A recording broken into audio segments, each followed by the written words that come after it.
How do you do? We are about to unfold the story of Frankenstein. It is one of the strangest tales ever told.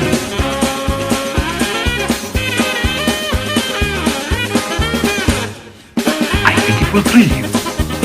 It may shock you. It might even horrify you.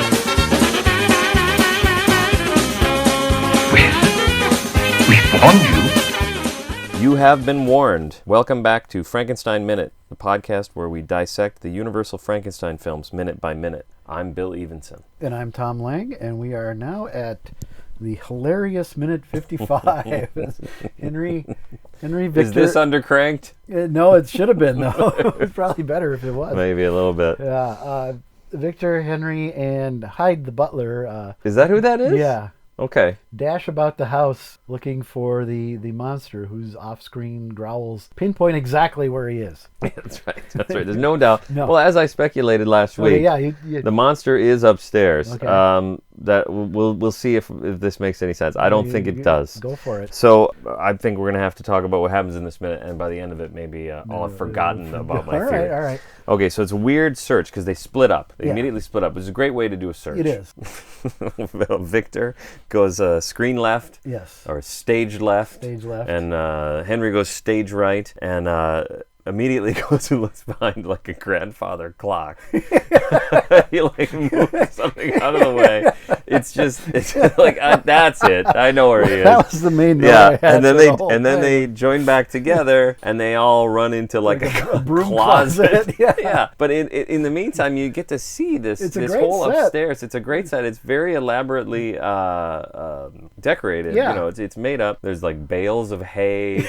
There's picture frames on the wall askew with no picture. No picture, yeah. Well, I think that's the... Like, how do you do that in your life? Like, if you were going to buy a house and they say, no one's been in this house for 80 years, it's covered in dust, and you saw a picture frame askew with no picture in it, like, how does that even happen?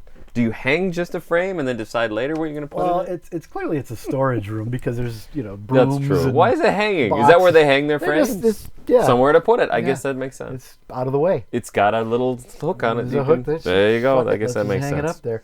Well, it is a great set. It's a very elaborate set for one shot. Yeah, exactly. I think we were talking about this at lunch the other day. That's right. That, again, we referenced the IMDb. On there it says that some of the sets were used or left over from Cat and the Canary from 1927. Mm-hmm. Paul Lenny. It's a great film. Is that the one that I have but I haven't watched? Okay. Yeah. All right. It's a great movie. I haven't seen it in a few years. I'll have to. I haven't had the time to. It's got Laura LaPlante. Yep. Directed by Paul Lenny. Yeah. All right. Good. Again, it's on the IMDb, so I tend to take it with the requisite grain of salt that you do with things on IMDb. But it's very possible. IMDb GOS grain of salt. Yes. Yeah. Yes. It is very possible that it is left over.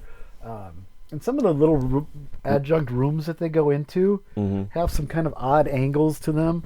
So it's very possible that this was just cobbled together out of the Universal scene dock. Okay. It just built, like the main hallway or whatever.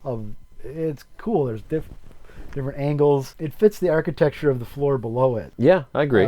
It doesn't feel wrong at all in any way. It doesn't feel like it's like a leftover or there seems to be a deliberate art direction to it. Yeah. And Danny Hall was the art director, and he did some amazing stuff. So I assume, and it coming up, then they run into the basement, the cellar.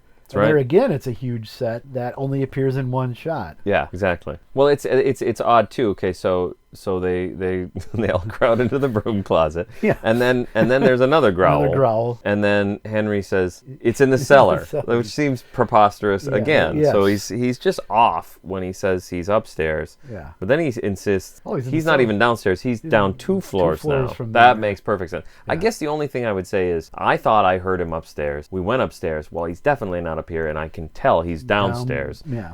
Probably down two then, because he wasn't in the room with us. People are on the main floor. Yeah, there's two. He's not walking around. He's not one of the bridesmaids. Yeah, he's not having the great grandmother's wine. Yeah, you're right. Yeah. He's not drinking with the help. Yeah. So okay, as good a time as any to revisit my theory that he is upstairs. The only thing I can come up with would be he was upstairs, he heard them coming, and maybe they have a dumbwaiter, and he got into the dumbwaiter and immediately went down to the cellar. That doesn't work either. None of this is working. Maybe he was outside, but he was in a tree. It makes the scene funnier. I guess I'd so. like to see that. See that footage. Cramming himself well, there's in. some stills of him in a dumbwaiter. Okay, yeah, it works really well. Okay, so I disagree because of what's coming up. Yeah, that doesn't. Do you disagree that it works well, or that he's in the dumbwaiter? I disagrey that he's in the dumbwaiter. Dumbwaiter. I disagree that's that true because he's out. Well, in the house at all. We see where. Okay, spoilers for people who haven't seen the entire minute. Yes. He's outside. He's outside. Basically, Henry's thing. He's in the cellar. It's almost like he's going to choose anything but him being in the room with Elizabeth. Yeah. He's kind of been doing this for a few minutes now. He's stubbornly insisting that everything is not this worst case scenario that it actually is. It actually is. Yeah, he's in denial. He's in denial again about something else. Yeah. Because then we see Elizabeth pacing around the room. Because what else is she going to do? She's locked in. Didn't even give her a book. Didn't even give her a phone. She can't even get on Instagram and do some selfies. Right. And what we see is a very stealthy, well-coordinated, I don't know, a guy who's capable of climbing in a window very effectively. It's a ground floor window. It doesn't seem like he's got to climb at all. Well, like I said, the lake is visible through the window, which makes me believe that it's the same lake that the tragedy with Maria just happened at. Yep. And he's just been kind of walking around the lake, following the shoreline. And is it by happenstance that he goes into this house, or was it a deliberate choice on his part? And that's, I think it's happenstance. I think it just doesn't matter. Yeah. I think we both know that the story goes this way because of the novel. Yeah. Where it wasn't. Right. But there's absolutely no indication. It's as Whale said about having to drown Maria. It's part of the ritual. Yeah, that's right. This has to happen this way for the rest of the film to play out the way it does. It's what do they call that? The Deus ex machina has to happen. There's even a little stool for him to step on when he steps in the window. Is it really? Very convenient. I didn't notice there's that. a little stool that he steps on. And yep. So he looked in all the windows and went, that one. There we go. That'll be perfect. It could very well be this was the only open window. Oh, that's true. He doesn't break the window. He doesn't break the window. The window's already open. Yeah, he lightly pushes the window open. So lightly that she doesn't hear a thing. She doesn't hear it. And very, like you said, very stealthily. His brain is operating at full capacity. There's no way I could do this. Like it doesn't even look hard, but I probably would not pull it off. Knock a lamp over or something. Shit. Oh, excuse me. I'm sorry. Don't yell. I just wanted to come in. Actually, all right. So then, the other thing I noticed is, again, with her train, she is pacing back and forth, but the train, the end of it, is actually bunched up under the chair. Yeah. Because presumably when they went to film the scene, it was getting in all our over way. The place, so they're like, all right, let's put a pile of it here. And dump it there. Okay, so then Elizabeth sits. She sits to ponder. Okay, go ahead. I was going to say, throughout this whole scene, from the moment Henry goes out the door into the hallway, you hear the sounds of people.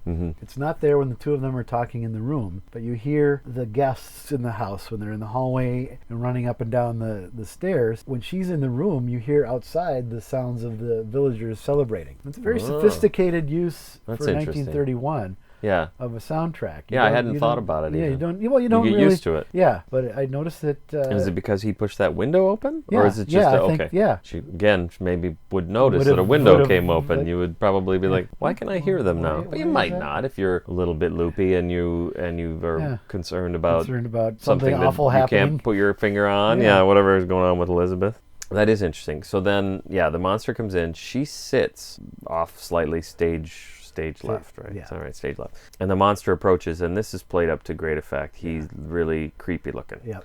He looks like a monster. Yes, he does. And he's coming after her. He's reaching out a little bit in the legitimate Frankenstein way, not the mummy way where your arms are fully outstretched. But I guess his arms are fully outstretched, but they're not all the way up. They're not doing like like when people feign sleepwalking in movies. With there you go. Right, your arms are straight up. Or Lugosi. Or someone does it, right? Someone does it in the.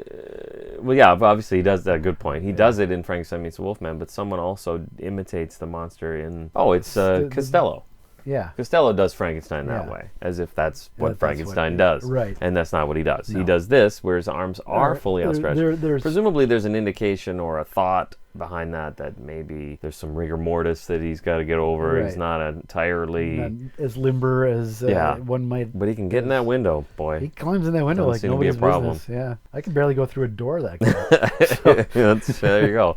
So, yeah, she's seated. The monster approaches. Comes up and then she gets up and walks away. And there again, it's flirting with being comedic. It's almost parody. Yep. Yeah. But I think at that point in history, it's not. Right. This is the first time it was done. By now it is. Now but every other time. Yeah, you'd have a whole scene, again, with Lou Costello getting up and moving about the room. And no, that's true. Just being missed by the monster. Right, exactly. And I'm sure the Three Stooges did it like grabs an orange 400 times. Yeah. I'm thinking of the scene with the orange. Where the Wolfman, yeah. He closes the door and all that stuff. Yeah, it's that. But it's also a trope of slasher films. Yes. I'm going to guess if we went through the entire Halloween series, Friday the 13th, that kind of thing, Scream probably plays it up to some extent, and I'm sure... Scream does it as a parody, but... Yes, right. It's a common thing. Okay, so if we remove the parody component of it, it does heighten that. It does help to heighten the tension. The tension, the absolutely. Suspense, yeah. Yeah, there you go. So that's what's happening. It was invented here. You saw it here first. They certainly didn't do anything like that in Dracula. In Dracula... No, Dracula's very obvious about those things. Right, he walks in the door and we know what's going to happen. And some of it's very effective when he approaches, Mina on the bed or whoever the hell he's doing. Is it though? You just hate that movie so much. Yeah, but you know what? Because those moments because Lugosi loved that he could do this slightly weird thing with his hand, and he's a weirdo. That's how that helps. Yeah. There you go. Then what it reminds me of is an anecdote told by Gloria Stewart about The Old Dark House. In the movie The Old Dark House, which was the next film that James Whale made with Boris Karloff the following year. It was not the next film that either man made. That either one made, but they were making them so fast, It was the next time those two got together to make I'm going to call it a horror film. Gloria Stewart actually asked why her character, who has come in from outside. Yeah, I know what you mean. Everyone's dressed appropriately to their conditions, and she goes off into another room and changes into an evening gown. Yeah. In my opinion, it's fine. She's wet and she changes her clothes. Yeah, I never questioned it. I never questioned till it. I read that. But she did. To the director, she said, why is this happening? And I can't remember exactly what he says. He says something like, I want you to look like a flickering flame, delicate pink flame as you run down the hallway. Yeah. Being chased by Karloff. Boris Karloff. Yeah. So in my opinion, that's a sort of restaging of what's happening here. It's not an accident. So one of the things about this film is we talk about sort of the structure of it, and we sit and analyze why did he come in the window? Why is he there? Is it deliberate or whatever? Yeah. But the thing we don't question is this a deliberate staging that she's in her beautiful wedding gown? She's virginal in the white, and he's all in black. And he's a monster, and he looks creepy. He's not smiling like he was with Marilyn Harris. Yeah, with Maria. He's creepy, and he's coming after her. Yeah. And he growls at her, and she screams. I mean, it's on purpose. Again, it's part of the ritual, Yep. Yeah. There you go. Yep.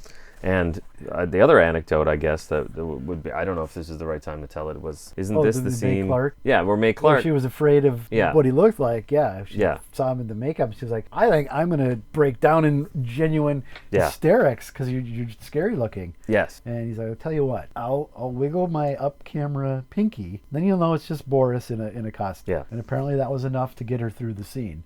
I probably didn't tell it very well, but that's the gist. No, I like it. I like the way you told it. I'm gled you told it, because all I have in my notes is wiggle my finger. I couldn't remember. But have you ever looked to see if you can No, you can't see it. I looked, he's good at it. It's upstage. He knows where the camera is. Yeah, and I think pulls it off. It's kind of cropped out as well. Or maybe he didn't. Maybe that was a different take. Who knows? Who knows? Maybe the story's bullshit. Who knows? Again, print the legend. Who knows? But exactly. It's a great story nonetheless. It's a great story. Yeah. And probably true, at least somewhat. To some degree. I think a lot of... When you're in the room, it's easy to sort of picture, like, you're getting onto a sound stage where there's all these lights and all these people and the cameras. Yeah, I mean, one half of the room is occupied by crew looking at you. And they're all you can't often see them because they're in the dark. Lights are on you. But you're in a very artificial circumstance. You are in a very, unreal. And this guy looks really creepy. Yeah. He's scary. Yeah. And he's behaving in a very scary way. Threatening manner. He's coming at me. And he's very huge. threatening. He's huge. I mean, Karloff was average height. I don't think he was... And below average weight, in my opinion. Yes, he was, yeah. And so he's, they added about a foot to his height with all the stuff. And he's huge and, he's menacing. Coming at her with ill intent. So, yeah. And if James Whale had been privy to that conversation, he would have said, whatever you do, don't wiggle your finger. Because I want her to be scared. Actually, I would think. I would think so. And it wasn't really a method. I'm trying to think. There's no story like that where he deliberately scared anybody. So I probably shouldn't say that. I think he trusted his actors to be able to act. Yeah, that's right. He had such a big hand in the casting. Yeah. Of course, the big monkey wrench in that theory is John Bowles, but it's. Sometimes you're stuck with it. You got to do the best you can. I wonder about that because the other choices that he was presented with, he rejected. Yeah, Lugosi. Well, we don't know. Well, we don't, but... Do we think that? Yeah. Okay.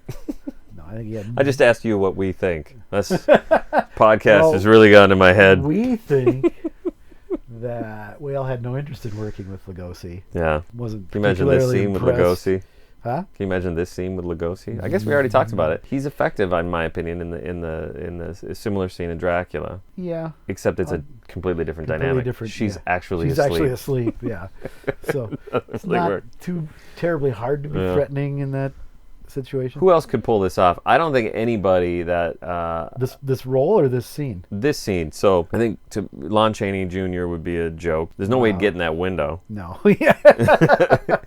Glenn Strange would get in the window, but he's not as scary. No, I mean, we've talked about it before. This is the Frankenstein gold standard. Yeah, absolutely. This moment in time. Oh, I thought you meant this minute actual of this minute movie. too. Well, yeah, absolutely. This is one of the great ones. Definitely, the way he creeps up behind her. Yeah, he looks fantastic. The right actor. Lugosi's stand-in might do okay. I don't know. Yeah, one of the three. They wouldn't trust him to walk across the room. One of the three stuntmen that had to fill in for him. That's right. Including Chaney, right? No, that's Abbott and Costello. He filled in for Strange. Shoot. Cut this out. We'll put it in. Well, I'll save it. 8 or 9 years from now. I'll save it in a file and we'll put it in later. Yeah. By this point, we could probably do all the remaining minutes just from all those little... all the things we have all the little asides. Anything else? He comes up behind her. She's still unaware of his presence. She goes to the door. I assume she'd tried it before, knowing that it's locked, but we'll give it another shot. Oh, she does actually try the door? Well, she goes to the door. Okay. Assuming, why else would you go to the door? Maybe she's listening. Yeah. What's going on? Jiggle the handle. Hey, Henry, you still right out there? You're just right out there, right? It's bored. Yeah, it would be. It's boring. Now, we're not sure if she heard that Waldman has been murdered and the monster is loose. She doesn't. I don't know if she knows this.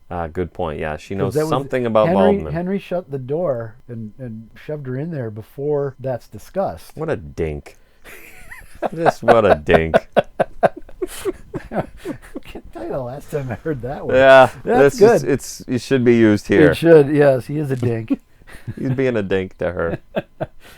So she doesn't. I get the impression she does not know that this is all transpired. And she's clueless as to what's going on. So she's kind of impatiently, "Hello, I'm still here." Yeah, she's also still trepidatious. Trepidatious, yes, she is. But she has no idea that there's a monster in the room. Monster on the loose. Until she's all of a sudden right at the very end of this minute, where thrown into a horror film. She's suddenly thrown into a horror film. She turns and the monster growls. He growls and then she turns. Oh, is that what it is? Yeah, that's right. That's what makes her turn. He growls. She turns and she says ah, and then the minute ends. So. I don't know what's gonna happen. Yeah, well. Will she continue to scream, or will it just be ah? That was the last sound she ever made. Could be. Find out next week on Frankenstein Minute.